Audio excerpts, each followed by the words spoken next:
အိမ်ဖြူတော်က Flash ကိုကွပ်မျက်ခဲ့တဲ့အတွက် Justice League အဖွဲ့ဟာလက်စားချေတဲ့အနေနဲ့အိမ်ဖြူတော်ကိုစီးနင်းပြီး American သမ္မတ Lex Luthor ကိုစတင်တိုက်ခိုက်ပါတော့တယ်။ Wonder Woman နဲ့ Batman တို့ကလုံခြုံရေးတပ်ဖွဲ့တွေကိုခုခံတားဆီးပေးထားပြီး Superman အတွက်သမ္မတရုံးခန်းစီကိုလမ်းဖွင့်ပေးခဲ့ပါတယ်။ Superman ရုံးခန်းထဲကိုဝင်သွားတဲ့အခါမှာတော့ Luthor ဟာအစိုးရစာရွက်စာတမ်းတွေကိုပြပြတလဲရှာဖွေနေတာကိုတွေ့လိုက်ရပါတယ်။သူကဘာကြီးအတွက်ချမှတ်ထားတဲ့ဒီဇိုင်းကိုလူတွေကလက်မခံနိုင်ကြတာဟာသူ့အပြစ်မဟုတ်ဘူးလို့ Luthor ကဆိုပါတယ်။ပြီးနောက်သူဟာနျူကလ িয়ারတိုက်ခိုက်မှုတစ်ခုကိုခွင့်ပြုမိန့်ပေးတော့မယ့်အခြေအနေမှာ Superman ဘာလုပ်မလဲဆိုတာကိုနှောင်ပြောင်မေးခွန်းထုတ်ခဲ့ပါတယ်။ Superman လိုဟီးရိုးတွေမှာကြီးမားတဲ့အားနည်းချက်တစ်ခုရှိနေတယ်လို့ Luthor ကပြောပါတယ်။အဲ့ဒါကတော့ဗီလိန်တွေကိုတားဆီးနိုင်ပေမဲ့အမြင့်ပြတ်အောင်ရှင်းပစ်ဖို့တတိမရှိကြတာပါပဲ။သူဟာအခုယာရုပြုတ်သွားနိုင်ပေမဲ့ထောင်ထဲကနေနီးလန်းရှာပြီးပြန်ထွက်လာမှဖြစ်ကြောင်းနဲ့ဒီတန်တရားကြီးဟာအဆုံးမရှိဆက်လက်ပတ်ချလဲနေအောင်မှဖြစ်ကြောင်းကြုံဝါခဲ့ပါတယ်။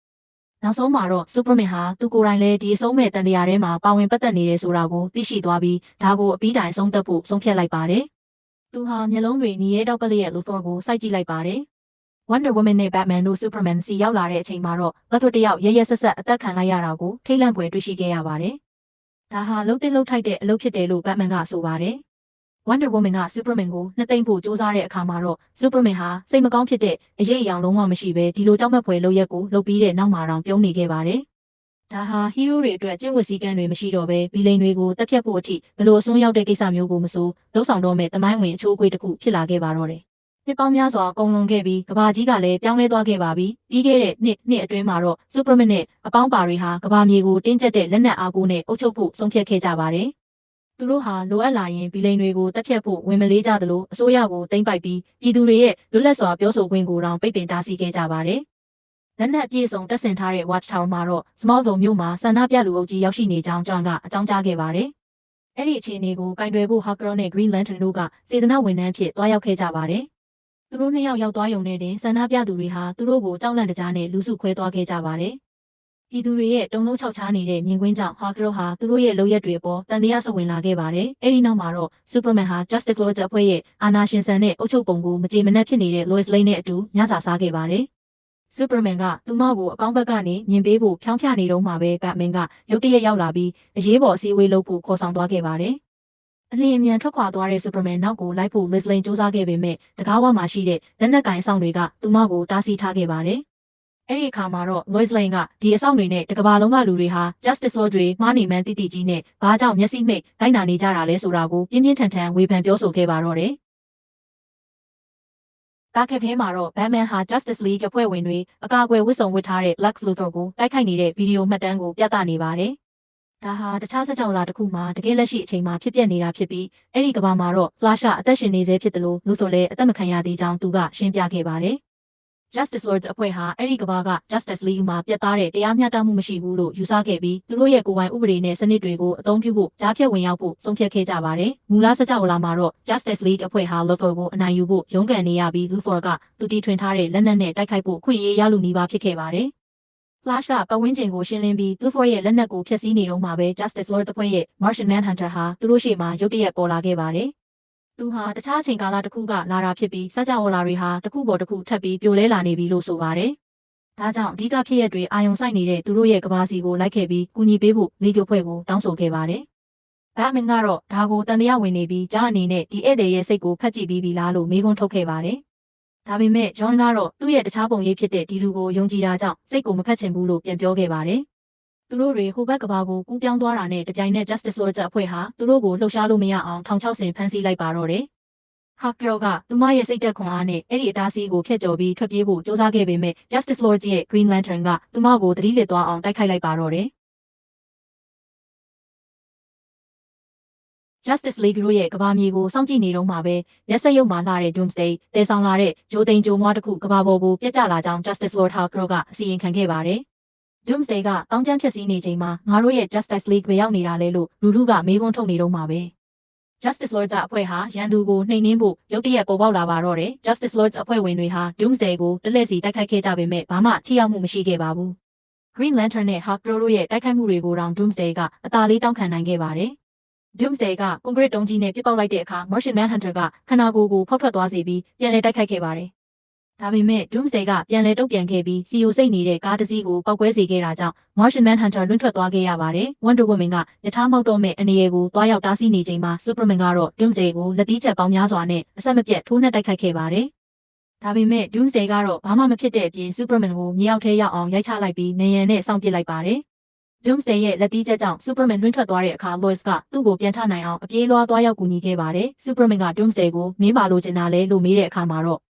Doomsday ကသူဟာ Superman လိုပဲအာဏာနဲ့ထိန်းချုပ်မှုကိုလိုချင်တာလို့ပြန်ပြောခဲ့ပါတယ်။ကမ္ဘာမြေမှာဘာတွေရှိမလဲဆိုတာလာကြည့်တာဖြစ်ပြီးအခုထိတော့စိတ်ကျေနပ်မှုမရှိသေးဘူးလို့သူကကြုံးဝါခဲ့ပါတယ်။အဲဒီနောက် Superman ကသူ့စီကိုအရှိန်နဲ့ပြေးဝင်သွားပြီးနှစ်ယောက်သားလက်သီးချင်းအပြန်အလှန်ထိုးနှက်ကြရမှာ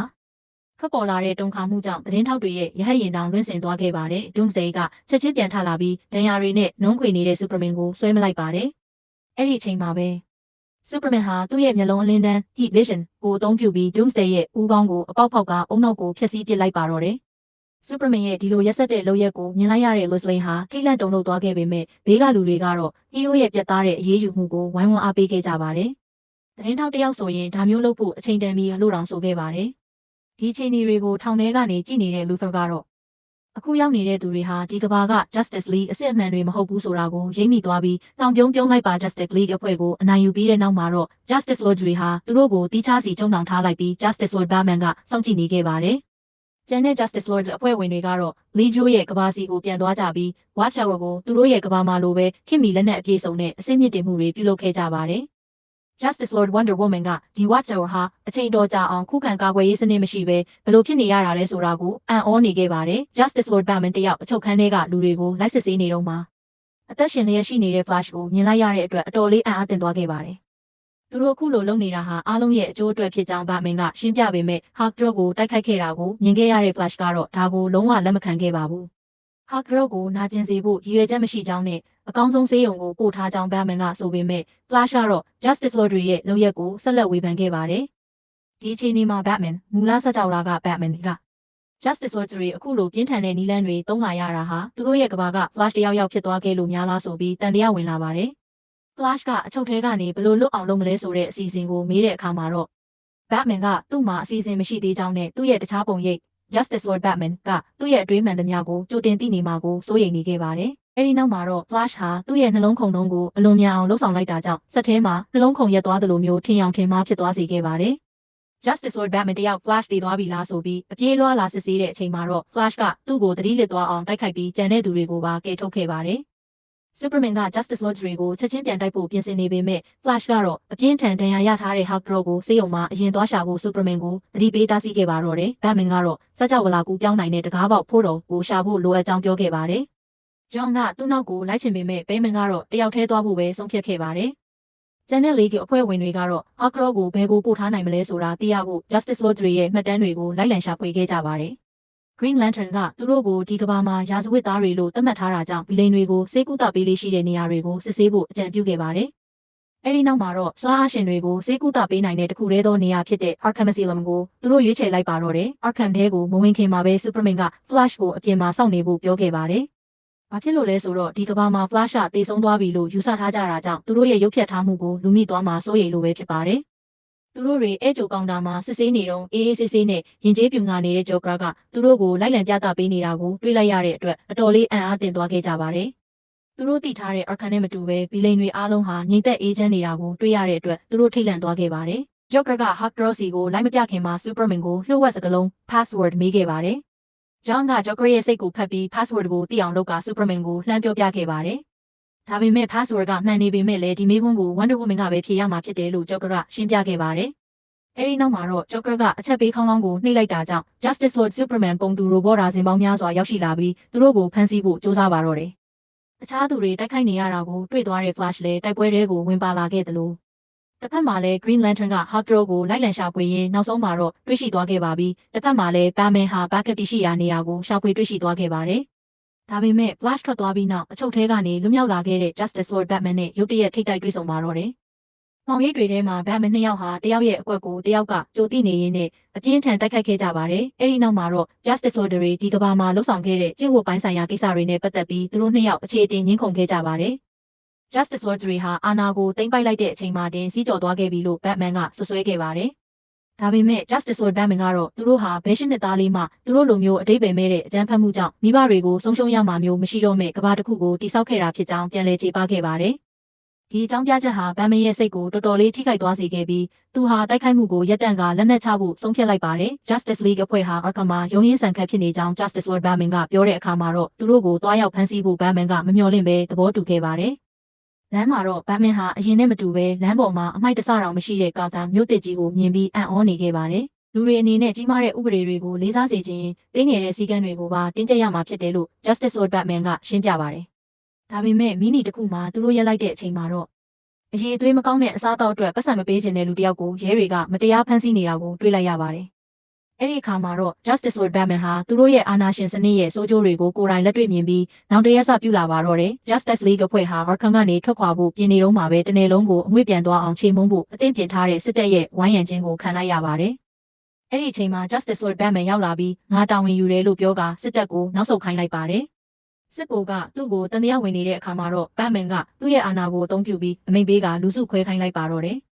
အဲဒီနောက်မှာတော့သူဟာ Justice League အဖွဲ့ကိုစကြဝဠာကူပြောင်းနိုင်တဲ့တကားပေါက်ရှိရာသူ့ရဲ့ဘက်ခဲစီကိုခေါ်ဆောင်သွားခဲ့ပါတယ်။သူတို့ရဲ့ကဘာက Flash ဆုံးရှုံးသွားပြီးနောက်မှာ Justice Lord တွေဟာလမ်းမရောက်သွားကြတာကိုသိလိုက်ရတဲ့အတွက် Flash ကအံ့ဩနေခဲ့ပါတယ်။သူဟာဒီအဖွဲ့ရဲ့အမှားမှန်ခွဲခြားပေးနိုင်တဲ့ကိုကျင့်တရား conscience များဖြစ်နေမလားလို့တောင်သူကတွေးတောခဲ့ပါတယ်။သူတို့ရဲ့ကဘာကိုပြန်ရောက်တာနဲ့ Batman ကငါတို့ Justice Lord တွေကိုဘယ်လိုအနိုင်ယူမလဲဆိုပြီးစိုးရိမ်တကြီးစဉ်းစားနေခဲ့ပါတယ်။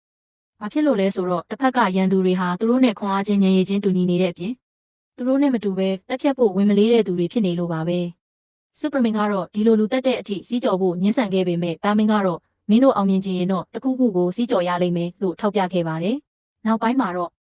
Watchtower ဘော်က Justice Lord တွေဟာလက်တော်ထောင်ကနေလွတ်မြောက်သွားပြီဆိုတဲ့သတင်းကိုရရှိခဲ့ပါတယ်။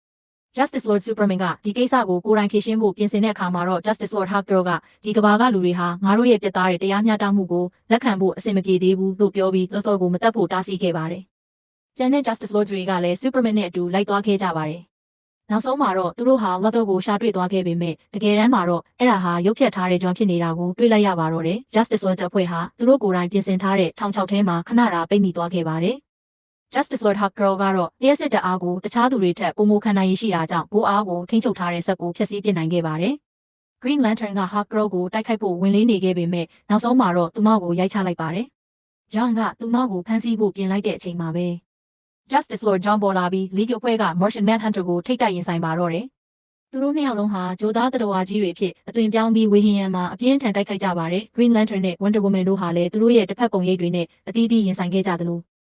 Flash ကတော့ Justice Lord Superman ကိုတယောက်တည်းရင်ဆိုင်ခဲ့ပါတယ်။ Justice Lord Superman ကသူ့စီကိုအရှိန်နဲ့ပြေးဝင်လာတဲ့အခါမှာ Flash ကတွက်လက်စွာရှောင်တိန်လိုက်ပြီးသူ့ကိုအဆောက်အဦရဲ့အခြားတစ်ဖက်ကိုလွင့်ထွက်သွားအောင်ပစ်ပေါက်လိုက်ပါတယ်။တစ်ဖက်မှာလည်း Batman က Justice Lord Wonder Woman ကိုနောက်ကနေချောင်းမြောင်းတိုက်ခိုက်ဖို့ကြိုးစားခဲ့ပေမဲ့သူမကရိပ်မိသွားပြီး Batman ကိုဖမ်းဆီးလိုက်ပါတယ်။သူမက Batman ကိုအဆုံးသတ်ပစ်ဖို့ပြင်နေတော့မှာပဲ။ Wonder Woman ကသူမရဲ့ဦးခေါင်းဆောင် Tiara နဲ့ပစ်ပေါက်တိုက်ခိုက်ပြီးလမ်းကြောင်းလွဲလိုက်ပါတယ်။နောက်ဆုံးမှာတော့ Justice Lord Superman ဟာ Flash ကိုဖမ်းမိသွားပါတယ်။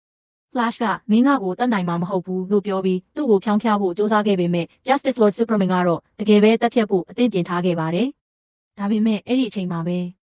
Superman ဟာ Luthor နဲ့အတူရုတ်တရက်ရောက်ရှိလာပြီး Luthor ကသူ့ရဲ့လက်နက်နဲ့ Justice Lord Superman ကိုပစ်ခတ်လိုက်ပါတော့တယ်။အဲဒီနောက်မှာတော့ Luthor ဟာကျန်တဲ့ Justice Lord တွေကိုပါတယောက်ပြီးတယောက်ဆက်လက်ပစ်ခတ်နှိမ်နင်းပါတော့တယ်။သူတို့တွေဟာစွမ်းအားဖြတ်တောက်တဲ့ကိရိယာ Power Disruptor နဲ့အပစ်ခံလိုက်ရတာဖြစ်တယ်လို့ Superman ကရှင်းပြခဲ့ပါတယ်။ Luthor တယောက် Superman ရဲ့နောက်နားကိုကပ်လာတဲ့အခါမှာတော့အားလုံးကသူတစ္ဆာဖောက်တော့မယ်လို့ထင်ခဲ့ကြပေမဲ့ Luthor ကတော့သဘောတူညီမှုရထားပြီးသားပဲလို့ပြောပြီးသူ့ရဲ့လက်နက်ကိုအသာတကြည်အနှံခဲ့ပါတယ်။သူ့ရဲ့အကူအညီအတွက်အပြန်အလှန်အနေနဲ့ Luthor ရဲ့အရင်ကကျူးလွန်ခဲ့တဲ့ပြစ်မှုအားလုံးကိုလွတ်ငင်းချမ်းသာခွင့်ပေးလိုက်ပြီးဖြစ်ကြောင်း Superman ကဆိုပါတယ်။ဒီလောက်ရဲ့ကြောင့် Justice Lord Superman ကဒေါသတကြီးနဲ့ဒီနေ့ကစပြီးLuthor လုပ်သမျှအစိုးမှန်သမျှဟာမင်းရဲ့တာဝန်ပဲလို့ကြုံးဝါခဲ့ပါတယ်။ဒါပေမဲ့ Superman ကတော့ဒါဟာတခြားနည်းလမ်းတွေနဲ့ရှင်ရင်သူပေးဆက်ဖို့အသိရှိနေတဲ့တန်ဖိုးတစ်ခုပဲလို့တုံ့ပြန်ခဲ့ပါတယ်။ Justice League အဖွဲ့က Justice Lord တွေကိုပြန်လည်ခေါ်ဆောင်သွားချိန်မှာတော့